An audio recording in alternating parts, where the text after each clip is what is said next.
Bienvenue dans votre émission Coffre aux idées. Nous nous retrouvons de nouveau sur ce plateau en compagnie de quelques jeunes afin de partager autour de la parole de Dieu.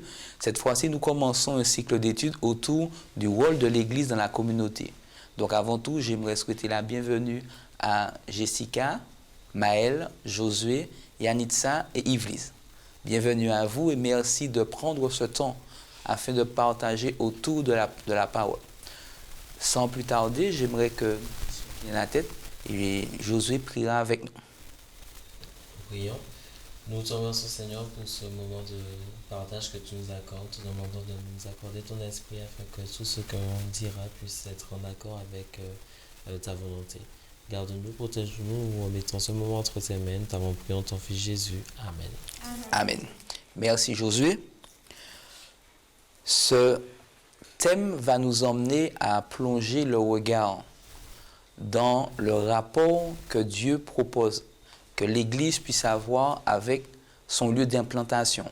Le rapport que Dieu souhaite que l'Église puisse avoir avec les communautés qui entourent cette différente Église, mais comment les membres, les jeunes que nous sommes, nous devrions nous positionner. Au travers de chacune de ces études, nous aurons l'occasion d'apprendre un peu plus davantage et comme chaque fois, être interpellés sur notre manière de fonctionner, notre manière d'agir par rapport à ce que Dieu propose. Sans plus tarder, j'aimerais que nous abordions cette première étude qui a pour titre « Restaurer l'image de Dieu ». Et je propose que nous prenions le texte de référence qui se trouve dans Genèse 1, le verset 27. Je demanderai à l'un d'entre vous de lire ce texte. Dieu créa l'homme à son image, il le créa à l'image de Dieu, il créa l'homme et la femme. Merci Yvelise. Que signifie pour vous cette expression « être créé à l'image de Dieu » ? Je pense que c'est refléter la gloire de Dieu. Donc, toutes les caractéristiques où spirituellement, mentalement, physiquement, on fait part de joie. Parce que Dieu, avant tout, c'est un Dieu d'amour, de joie. Notre visage doit être rayonnant. C'est aussi un état d'esprit à avoir. D'accord. Je dirais, être créé à l'image de Dieu, c'est comme un miroir. Lorsque les gens nous regardent, ils sont censés voir en nous les aspects et les caractéristiques divines. On est censé être le miroir reflétant Dieu auprès des personnes autour de nous. D'accord. Yanitza ? L'image, en fait, pour moi, c'est aussi, comme a dit Josué, la notion du miroir, mais aussi le fait que à l'origine, quand Dieu a créé l'homme à son image, ça montre bien, sachant qu'il existe d'autres mondes, que Dieu a mis une partie de lui-même en fait en nous. Il a mis, en fait, l'image d'une personne, sa photo, ça fait partie de son identité. Donc, c'est ce qu'il a décrit, c'est ce qui donne une première impression d'elle. Et ça voudrait dire pour moi que Dieu a mis quelque chose de lui, mais franchement de sa personnalité, de son identité en nous. Mais c'est vrai que vous venez de citer certaines des caractéristiques qui sont propres à l'homme, qui ont été données par Dieu. Qu'est-ce que cela vous inspire en tant que jeune, le fait qu'aujourd'hui, nous puissions dire que nous avons été créés à l'image et à la ressemblance de Dieu? Maël? J'ai une interrogation. Quand j'étais jeune, me dit tu ressembles à ton papa. C'était quelque chose qu'on peut palper puisque je me dis bon, je ressemble à mon père, je lui ressemble tant dans mon comportement, dans mon dévouement que physiquement. Mais quand on me dit je ressemble à Dieu, créé à l'image de Dieu, ça devient un peu plus complexe parce que je me dis je n'ai jamais vu le Christ, comment il est, comment je peux lui ressembler. Donc nous enfants, ça nous fait plaisir de savoir qu'on ressemble à son papa, qu'on ressemble à sa maman. Eh bien moi, ça me fait du bien de savoir que j'ai une part de divinité et que Christ ne m'a pas créé comme ça, mais que je lui ressemble lui, qu'il est le Père par excellence et que je peux lui ressembler. Je lui ressemble. Merci. Yanitza? Alors, pour moi, en fait, ça nous donne énormément de valeur, effectivement. On n'est pas... On ne sort pas de rien, en fait. On sort de la poussière, mais de la poussière, c'est comme si Dieu s'était fait un autoportrait, en fait. Et si je suis l'autoportrait de Dieu, ça change beaucoup la façon dont je vais me considérer parce qu'en fait, c'est comme les bustes des grands généraux. En France, il ne faut pas les abîmer, il ne faut pas les détruire. Ça nous donne beaucoup de valeur parce qu'on représente l'image de quelqu'un de grand, en l'occurrence Dieu. On représente franchement, on incarne le fait de représenter, c'est-à-dire que la personne n'est pas là, mais on est, si on veut, le porte-parole, l'image en fait de la personne dans son absence.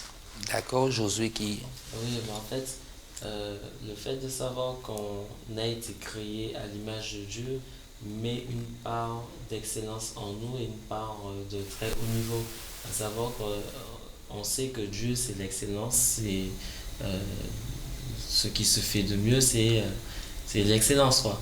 Et le fait de savoir que nous sommes à l'image de Dieu, ça doit nous revaloriser auprès déjà de nos propres yeux, à savoir qu'on n'est pas n'importe qui. On a cette chance et ce luxe d'être créé à l'image de Dieu. Il n'y a que les humains qui ont été créés à l'image de Dieu. Les animaux ont été créés tout court. Mais nous, on a cette plus-value à savoir qu'on est créé par Dieu à son image. Merci Josué. Yvelise? Donc, je rejoins un peu mes amis. C'est rassurant de savoir quand même que nous avons été créés à l'image du créateur de l'univers. Je ne suis pas le fruit d'une quelconque évolution ou encore je ne suis pas sorti comme ça du hasard. Donc c'est quand même valorisant pour nous en tant que jeunes de savoir que nous avons été créés à l'image du Tout-Puissant. Merci. Vous avez évoqué effectivement cette notion de sécurité, de joie, d'avoir été fait à la ressemblance de Dieu. Quel peut être l'impact justement du fait de savoir que l'être humain est la création à l'image de Dieu peut-il avoir sur nos relations? Quel impact cela peut-il avoir sur nos relations avec les autres? Déjà, avant de parler d'impact, il faudrait que l'on reconnaisse que c'est vraiment Dieu qui nous a construits de ses propres mains. Donc déjà, il faudrait que nous ayons cette conception d'acceptation, que ce soit Dieu qui nous a créés de ses propres mains, car Dieu, en le faisant, nous insuffle une partie de lui-même et il faut l'accepter. Ensuite, après, l'impact est forcément, je dirais, positif, car Dieu reflète la tendresse, tout ce qu'il y a de positif qu'on ne puisse imaginer. Donc, l'impact sur nos relations devrait être bénéfique pour nous personnellement, mais aussi pour l'autre. On doit être reconnaissant. Nous devons faire preuve d'amour et de tendresse envers l'autre. Nous devons être doux dans notre façon de parler, dans nos agissements aussi. Alors moi, je dirais que le fait de savoir que l'homme a été créé à l'image de Dieu signifie que chaque homme est créé à l'image de Dieu. Et ça change tout parce que dans la relation que nous avons avec les autres, ça inclut que l'autre aussi est au même stade et au même niveau que moi. L'autre aussi, c'est l'image de Dieu. Donc la manière que moi je vais traiter l'autre, c'est la manière que je traiterai Dieu. Ce n'est pas pour rien en fait que Dieu met l'accent sur le fait qu'il faut aimer son prochain. Mais tout simplement parce que de la manière que moi je vais traiter mon prochain, que je vais traiter l'autre, c'est aussi une image de la manière que je vais traiter Dieu. Et donc ça doit nous faire réfléchir avant de pouvoir casser l'autre, de se dire et de bien réfléchir, attention parce qu'en cassant l'autre, c'est un peu le reflet de Dieu, donc Dieu que je casse. D'accord. Mais malheureusement, c'est vrai que Jessica utilisait l'expression « devrait ». Mais on se rend compte aujourd'hui que cette expression a tout son sens. Pourquoi? Parce que lorsqu'on regarde Genèse 3, le verset 1er, nous verrons ce qui est dit. Un événement est venu bouleverser cet équilibre. Alors, un volontaire? Mais quand au fruit de l'arbre qui est au milieu du jardin, Dieu a dit, « Vous n'en mangerez point et vous n'y toucherez point, de peur que vous ne mouriez. » Alors, il s'agit ici de la réponse, d'une des réponses qu'elle fait au serpent lorsque le moment de la tentation est venu. Nous connaissons le reste de l'histoire. Nous savons qu'avec l'entrée du péché dans le monde, cette image a été détériorée. Quels sont les signes de cette détérioration visible aujourd'hui chez l'être humain? par rapport aux caractéristiques que vous aviez citées précédemment? Alors déjà, moi j'aurais dit au niveau relationnel, parce que on en a parlé, on vient d'en parler, les relations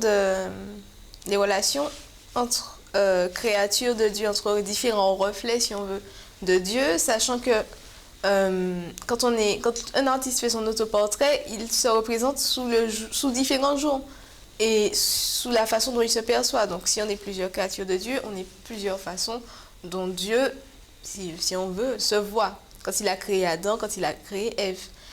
Et entre eux, il y avait une relation parfaite, il y avait une relation d'équilibre, il y avait une notion de valeur qu'ils s'accordaient l'un à l'autre qui a disparu après le péché.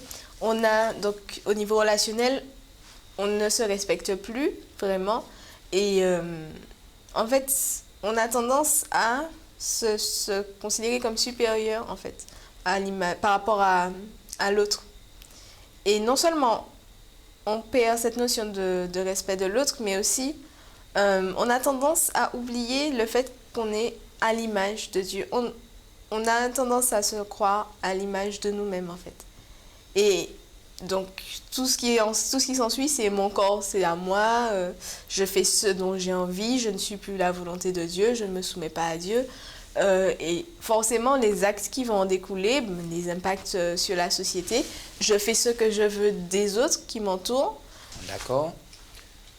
Maëlle d'abord. En plus du fait de nos relations avec les autres, on a des difficultés à cause du péché, mais notre relation avec nous-mêmes aussi. Par le fait que nous ayons perdu l'image de Dieu en nous, à cause du péché, eh bien, on ne se rend pas compte, ou on n'arrive pas à nous apprécier en fait, à apprécier ce que Dieu fait de nous et la personne qu'il est, qui permet que nous soyons. Voilà. Donc à cause du péché, il est vrai que nous perdions cette notion que Dieu nous a fait et qu'il ait pris le temps de nous faire, qu'il nous aime. Et que son amour est si grand qu'en fait, nous ayons perdu cette capacité de nous aimer nous-mêmes. Voilà. D'accord. Josué qui voulait intervenir. Oui, c'est vrai que jusqu'à maintenant, on a mis l'accent sur la partie relationnelle entre nous, humains. Mais une autre détérioration de l'image de Dieu qui a été créée par le péché, nous la portons physiquement. À savoir, depuis le péché, nous avons ce qu'on appelle des maladies, nous avons la souffrance, et ainsi de suite. Et c'est vrai que c'est à cause du péché que nous avons tous ces fléaux qui sont dus au fait qu'on ait perdu la perfection que nous avions de l'image de Dieu.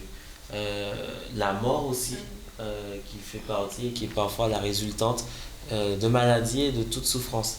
Le péché, malheureusement, ne pourra jamais cohabiter avec la perfection divine. Et en choisissant de pécher, en choisissant de rentrer dans le péché, on a perdu la perfection, on a perdu l'image parfaite que Dieu avait mis en nous. D'accord. Oui, donc on voit aussi que par rapport à l'épisode dans le jardin, on voit que Satan s'est tout de suite attaqué à Dieu aux yeux d'Ève. C'est-à-dire qu'il a contredit Dieu, il a placé un doute. Donc il a placé dans la tête d'Ève le doute divin. Alors que forcément, normalement, on ne doit pas douter de Dieu, mais par rapport à sa tactique, justement, l'ennemi actuellement cherche à affaiblir la relation que nous avons avec Dieu. Parce que oui, on a parlé de la relation que nous avons vis-à-vis de notre prochain, notre relation personnelle, mais il y a la relation avec Dieu qui est très importante et la confiance que nous plaçons en Dieu. Et nous voyons que vraiment ces points-là, ils sont gravement atteints, je dirais. Et c'est ce qui fait notre construction spirituelle et notre appui en Dieu. Donc forcément, l'ennemi, il place bien, je dirais, ces petits pics. Et en fait, on doit contrecarrer à notre tour ces pics placés pour justement détériorer l'image de Dieu. Merci Jessica. Yvelise? Je voudrais ajouter aussi qu'en termes de détérioration, le péché a causé quelque chose d'assez grave pour moi. C'est le fait que Dieu se soit retiré, on va dire, d'Adam et Ève, la gloire de Dieu. qui était sur eux est parti. Je prends l'exemple des vêtements. Adam et Ève ne savaient pas qu'ils étaient nus. En tout cas, ils n'avaient pas honte, en tout cas. Et à partir du moment où il y a eu le péché, ben, ils ont eu cette sorte de honte et ils ont été obligés de se cacher, même de se faire des vêtements. Et à partir de ce moment-là, on voit bien que Dieu leur a confectionné des vêtements. Et on voit bien que nous, on ne peut pas non plus marcher dans la rue, on ne peut pas non plus être libre. Donc une des conséquences du péché est que, comme la gloire de Dieu s'est retirée, nous sommes obligés de porter ce vêtement. D'accord. Mais c'est vrai que vous venez de me citer effectivement un certain nombre de conséquences de l'entrée du péché par rapport à cette identité que Dieu nous avait conférée en tant qu'être humain. Mais est-ce que cela veut dire qu'aujourd'hui, nous ne reflétons plus du tout la gloire de Dieu? Est-ce que ça signifie que nous n'avons rien conservé de ce que Dieu nous avait donné en tant qu'être humain à l'origine? Qu'est-ce que vous en pensez? Moi, je pense que on a quand même conservé cette part et ça se caractérise souvent par la lutte que nous avons souvent chez nous, pour nous-mêmes, quoi. La lutte de toujours vouloir rechercher le bien, de toujours vouloir faire le bien. Même si cette lutte est caractérisée, se caractérise différemment chez chaque être humain, plus ou moins développé pour certains et souvent parfois éteint pour d'autres. Mais le fait de vouloir toujours rechercher ce qui est bien, de toujours vouloir rechercher Dieu, ben, à mon avis, c'est aussi une certaine trace, une certaine hérédité, un héritage en fait de l'image de Dieu en nous, de vouloir rechercher Dieu. D'accord. Mais donc, d'après ce que Josué dit, nous n'avons pas perdu tous les traits que Dieu nous avait donnés. Mais comment faire aujourd'hui pour que cette restauration, parce que d'ailleurs le titre de cette étude aujourd'hui, c'est « Restaurer l'image de Dieu ». Est-il possible que cette image soit restaurée? Est-il possible qu'elle soit restaurée totalement? Comment cela peut-il se passer? J'aimerais qu'avant que vous ne puissiez répondre, que nous lisions 2 Pierre 1, versets 3 et 4. 2 Pierre 1, le verset 3 et 4, un volontaire. 2 Pierre 1, versets 3 et 4. Comme sa divine puissance nous a donné tout ce qui contribue à la vie et à la piété, au moyen de la connaissance de celui qui nous a appelés par sa propre gloire et par sa vertu, lesquels nous assurent de sa part les plus grandes et les plus précieuses promesses, afin que par elles vous deveniez participants de la nature divine et fuyant la corruption qui existe dans le monde par la convoitise. D'accord. Alors, par rapport aux différentes questions que j'ai eu à vous poser avant que Josué ne nous lise ce texte, qu'est-ce que vous pourriez dire? Il faut fuir la convoitise. D'accord. Mais encore. Moi, je dirais que, en fait, on a un peu parlé on a parlé du fait qu'on était fait à l'image de Dieu et que notre image avait été brisée, en fait. Mais là, je crois que Pierre nous appelle à retourner vers le miroir. C'est-à-dire, par Jésus, on a le reflet du Père, mais franchement, sans défaut. Et Pierre nous appelle à tendre, en fait, à nous identifier, à nous reconstruire. On ne peut pas, par nous-mêmes, bien sûr, mais à vouloir, par la connaissance qu'on a de Jésus-Christ, à nous reconstruire pour justement pallier les nombreux défauts qu'on a, sachant qu'on a toujours la pièce maîtresse, c'est-à-dire qu'on est fait à l'image de Dieu, mais pour nous parfaire au moins spirituellement, parce que physiquement c'est autre chose, mais au moins spirituellement nous rapprocher le plus possible de l'image que nous donne le miroir qu'est Jésus. D'accord. Avant que vous ne répondiez pour les autres, la Bible présente Jésus, Dieu, comme le potier. En quoi cette image est-elle adaptée à cette recherche de cette image de Dieu en nous? On voit que le potier utilise de l'argile, que l'argile est malléable, que l'argile obéit à la façon dont le potier forme ce dernier. Et pour arriver à l'objet final, il passe par la chaleur. Et ensuite, c'est un objet fini, quoi.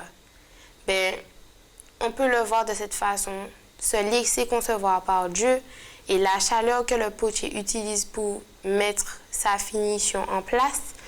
Mais la chaleur peut être traduite par les épreuves, parce que ce sont les épreuves qui nous fortifient par la suite à la fin de ce dernier.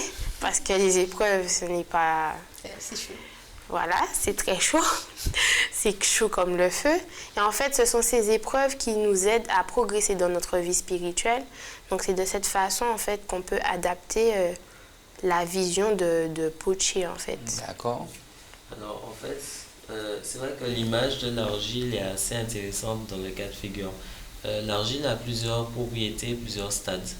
Son premier stade, c'est le stade où il est façonnable, où le potier peut décider de lui donner la forme qu'il souhaite. Et nous, en tant que chrétiens, quand on se laisse façonner par le potier qui est Jésus, on accepte en fait de prendre la forme et de prendre les vertus que Jésus il souhaite nous attribuer. Après avoir été façonné, l'argile, quand il est à son stade, quand le potier a terminé son œuvre, cette argile qui était façonnable, qui était ramollie, devient une matière qui est très rigide et qui ne perdra jamais la forme que le potier lui a accordée.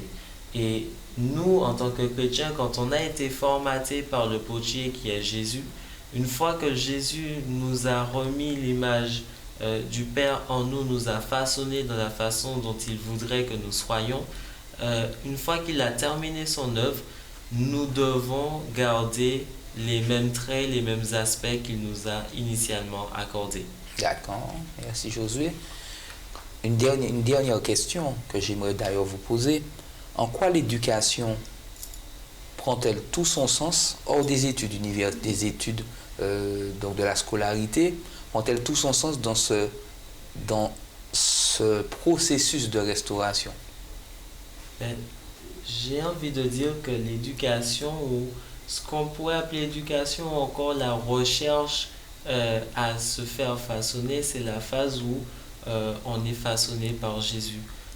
L'éducation ou la recherche, ou tout le temps constamment aller chercher dans la parole, ou etc., ben, c'est le moment où le chrétien se fait façonner. Il retrouve certaines vertus qui étaient en Jésus-Christ. D'accord, merci Josué. Yanitza qui voulait intervenir. En fait, il a parlé surtout de l'éducation spirituelle, mais moi je verrais aussi le simple fait d'avoir une éducation à la maison avec des parents responsables qui nous apprennent à bien nous tenir. En fait, on se rend compte que quand on éduque quelqu'un, on le tire, si on veut, d'un état, j'ai envie de dire sauvage, c'est-à-dire que la personne en soi, si on ne l'éduque pas, si on ne lui inculque pas des valeurs, des morales, des règles, des bases, si on ne lui donne pas des principes, elle ne va pas pouvoir s'élever après, devenir quelqu'un d'éduqué, de cultivé. Et en fait, la notion d'éducation, je la vois aussi de manière séculière, c'est-à-dire que Dieu nous a créés, il ne nous a pas créés juste avec l'aspect spirituel, il nous a créés pour savoir rire, il nous a créés pour savoir aimer, pour savoir, pour savoir être artiste. Dieu, c'est un grand artiste. Et en fait, je vois l'éducation dans le sens où on va restaurer l'image de Dieu, dans le sens où on va essayer de perfectionner au maximum tous les aspects en fait de nous-mêmes que Dieu a mis en nous. C'est-à-dire que Dieu m'a donné une voix, ben je vais essayer par l'éducation qu'on va me donner de parfaire ma voix, de tendre vers cet idéal que Dieu a pour moi. Dieu m'a permis de bien écrire, ben je vais tendre à perfectionner en fait tous ces aspects de moi qui viennent de Dieu en fait, parce que je ne suis que le reflet de Dieu. D'accord, merci Yanitza. Maëlle? Je reviendrai sur l'éducation parentale et de l'importance, à cause du péché, de transmettre les valeurs divines que l'on voudrait reproduire ou réintégrer. D'accord. Oui, donc l'éducation, elle nous sert aussi à avoir un modèle, c'est-à-dire on regarde et ensuite on exécute. Et j'aimerais aussi partager avec vous un petit passage qui se trouve dans Éducation, le livre Éducation, page 255. On dit que dans Proverbe 15, verset 2, la langue des sages rend la connaissance meilleure. Et il est dit aussi qu'une éducation authentique transmet cette sagesse. Donc, c'est-à-dire que tout ce que nous apprenons, en fait, on essaie de multiplier ce qu'on a, de partager. On ne s'arrête pas à un seul stade. Donc, l'éducation aussi, c'est ça. D'accord. Effectivement, tout ce que vous avez dit, Jessica l'a résumé dans cette idée, avoir un modèle. Ça signifie qu'aujourd'hui, pour être capable d'être restauré totalement, il faut avoir un modèle. Et le modèle originel, c'est celui que Genèse nous propose, d'un homme créé parfait. Et Josué a utilisé ce terme, parfait par Dieu. Aujourd'hui, il faut qu'on soit conscient en tant que jeune qu'il est possible d'atteindre cette perfection. Mais bien entendu, Pierre nous a rappelé que c'est par la puissance de Dieu agissant en nous, comme le potier travaillant l'argile, que nous pourrons être des jeunes forts, des jeunes gagnant chaque jour en maturité, gagnant chaque jour en justice, gagnant chaque jour en amour, en miséricorde, et que tout au long de notre expérience, nous allons apprendre à être ce que Dieu veut que nous soyons. Je crois que ça a été une belle entame de ce cycle d'études, et que nous allons chaque fois apprendre à regarder au modèle et à nous dire comment aujourd'hui je me situe par rapport à ce modèle et qu'est-ce qu'il y a à faire aujourd'hui. J'espère que vous aussi, vous avez eu cette même réflexion que nous et que vous aussi, vous êtes prêts durant ces cycles d'études à regarder au modèle. Nous vous donnons rendez-vous pour notre prochaine émission, Coffre aux idées.